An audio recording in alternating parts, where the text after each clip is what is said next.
चौल रेवदंडा म्हणजे फक्त समुद्रकिनारा नव्हे तर महाभारतात रेवती क्षेत्र म्हणून उल्लेख असलेल्या या भागाला धार्मिक महत्वही आहे. चौलचे ग्रामदैवत आहे श्री रामेश्वर.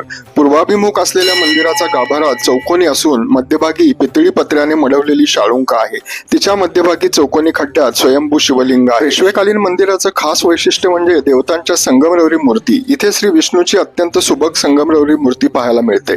मंदिर परिसरात विठ्ठल रुक्मिणी, बैरागी गणपती, आशापुरी माता यांची छोटी मंदिरे आहेत. येथील दीपमाळ व तुळशी वृंदावन विशेष लक्ष वेधून घेते. मंदिर परिसरात दगडी पुष्करणी असून पुष्करणी समोर हे कोकणी पद्धतीचे मंदिर एखादे चित्र असावे असे भासते.